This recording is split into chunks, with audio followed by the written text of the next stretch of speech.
ಮೂರನೇ ಕ್ಲಾಸ್ ಓದ್ತಾ ಇದ್ದೀನಿ. ನನ್ನ ಹೆಸರು ವಿಜಯ. ಮಂತ್ರಿ. ನನ್ನ ಹೆಸರು ರಾಜಶೇಖರ. ಮೂರನೇ ತರಗತಿಯಲ್ಲಿ ಓದ್ತಿದ್ದೇನೆ. ನನ್ನ ಪಾತ್ರ ಮಂತ್ರಿ. ತಮ್ಮ ಬೇಟೆಗಾಗಿ ಚಾಕರಿ ಸಾಹೇಬರು ಬರ್ತಿದ್ದಾರೆ.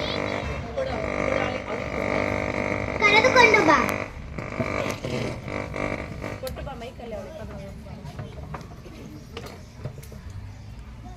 ಬಂದಿದ್ದ ವಿಷಯ ಕಪ್ಪ ಕೇಳುವುದಕ್ಕೆ. ಏನು? ಕಪ್ಪ.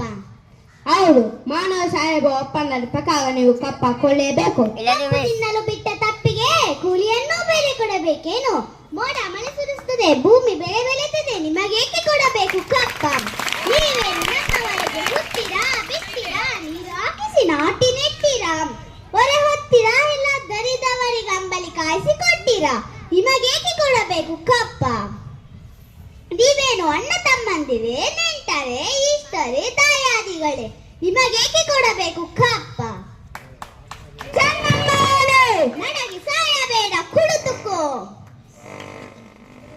ಇಂಥ ಕಷ್ಟದಲ್ಲೂ ಇಂಥ ದಪ್ಪವೇ?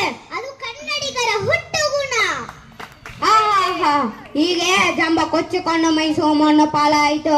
ಅದು ನಿಮ್ಮ ವೀರತ್ವದಲ್ಲ, ವಂಚನೆಯಿಂದ ಮೈಸೂರನ್ನು ಹಾಳು ಮಾಡಲು ಮರಾಠಿಯನ್ನು ಹಾಳು ಮಾಡಲು ಮತ್ತೊಬ್ಬರನ್ನು ಎತ್ತಿ ಕಟ್ಟಿದ ಇಡೀ ಹಿಂದೂ ದೇಶವನ್ನು ನಯವಂಚಗಳಿಂದ ನುಂಗಲು ನಿಂತಿರುವ ಜಾತಿಯವರಲ್ಲವೇ ನೀವು? ಚೆನ್ನಮ್ಮ ಇನ್ಸೈಡ್ ಸಾಹೇಬ, ನೀವು ಕಂಪನಿ ಕಟ್ಟಲು ಮೀಗುತ್ತಿದ್ದೇವೆ. ಕಿತ್ತೂರು ರಾಣಿ ಎಂದರು ಎದರುಕಂತ ಕೇಳವರ ನಾಯಿಗೆ ಸೀಳು ಹಾಕುತ್ತೇನೆ. ಮಾನವ ಸಾಹೇಬ ಒಪ್ಪಂದದ